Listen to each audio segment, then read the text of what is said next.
Salut à toutes et tous, bienvenue sur The Max Rebo Collection pour une nouvelle vidéo Flashback. Partotatis, ils ont capturé Idéfix. On est remonté peut-être un peu loin, on retente. La tête de Han Solo. Réponse A, Jabba le Hutt. Réponse B, Pizza le Hutt. Réponse C, Java version 11.38. Réponse D, Obi-Wan Kenobi. C'est complexe, hein? Mais vous avez peut-être une petite idée? Vous hésitez? Je choisis la réponse A. C'est votre dernier mot? Oui, c'est mon dernier mot, Jean-Pierre. Non mais, moi c'est pas Jean-Pierre, mais bon. Comme vous l'aurez compris, on va parler de Jabba le Hutt et plus particulièrement faire la review du nouveau Jabba le Hutt, le Vintage Collection qui vient juste de sortir.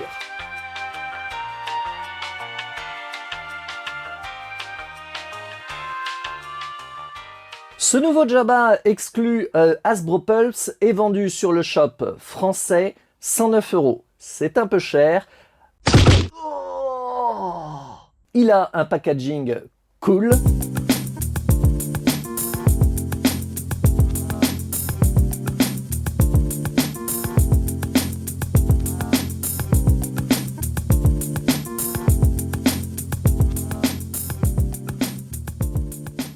Et il est également fourni avec 2 figurines. Mais maintenant, procédons à l'ouverture de la boîte et découvrons ce Jabba le Hutt avant de revenir après sur les figurines.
Ce nouveau Jabba est fourni avec quantité d'accessoires. On retrouve bien évidemment son trône, des pots de bait, des coussins en tissu, pas en plastique, également des gobelets, assiettes, une espèce de grenouille et sa fameuse pipe qui accompagne quasiment tous les Jabba sortis.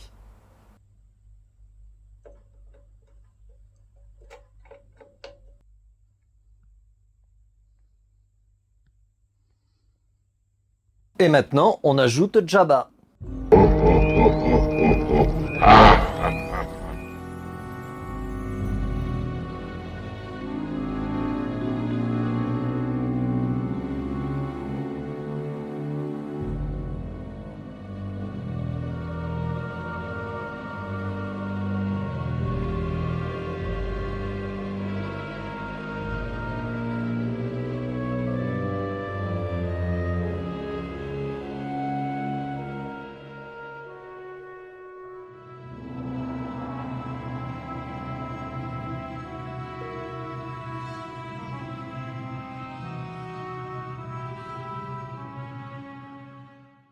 Pour le coup, le paint de ce Jabba n'est pas une totale réussite. Alors, je dois avouer que je suis assez satisfait du mien parce que j'ai vu des photos sur le web où il est tout simplement raté, mais vraiment ratage total.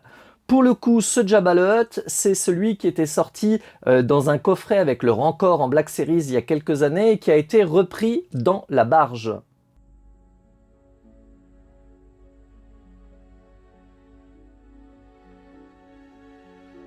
Je ne considère pas que c'est le Jabba le Hutt ultime. Mon cœur appartient toujours à la version de 2010 Clone Wars. Je vous invite à voir effectivement la vidéo sur tous les Jabba le Hutt pour découvrir cette version. Je préfère le sculpte de cette précédente version qui est plus imposant et ouais, qui est à mon sens plus réussi, même si cette version, pour ceux qui n'auraient pas la chance de posséder une version de Jabba le Hutt, est quand même plutôt cool.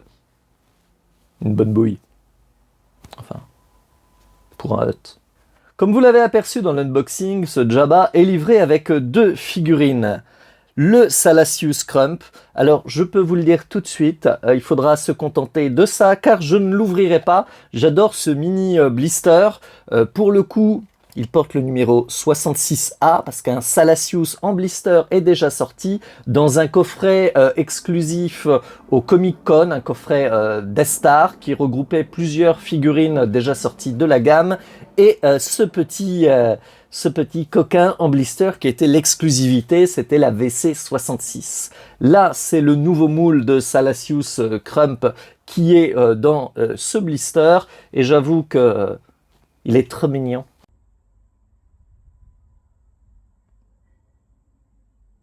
Je vais le garder comme ça. Autre figurine de ce pack, 8D8, donc qui porte le numéro 325. Et là, pour le coup, cette figurine, je vais l'unboxer parce que j'ai envie de la sortir. Et après tout, c'est le seul... c'est quasiment le seul habitant du palais de Boba Fett. Et oui, quand il est daimyo, il n'y a pas grand monde qui travaille pour lui.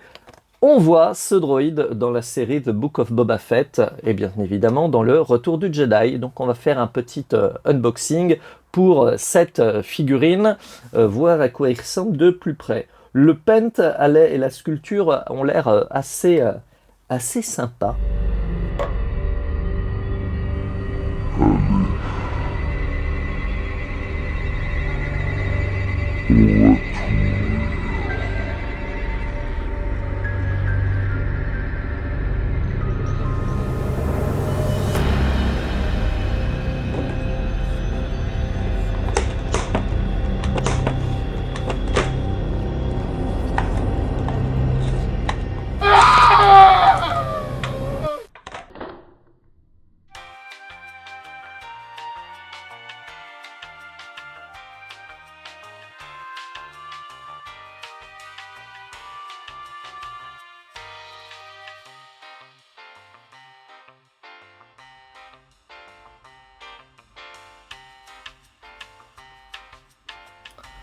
Pour le coup, cette figurine est sympa. Après, c'est vraiment dommage qu'en termes d'articulation, ça soit le minimum syndical. On est vraiment sur une figurine, là, qui n'a que 5 points d'articulation.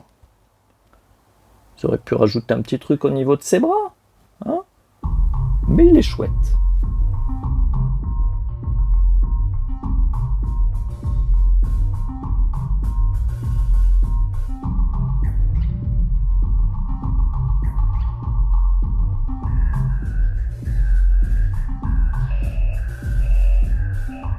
Allez, salut à toutes et tous et à bientôt sur The Max Rebo Collection.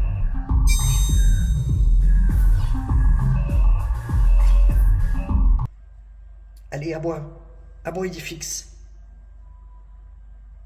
À bois.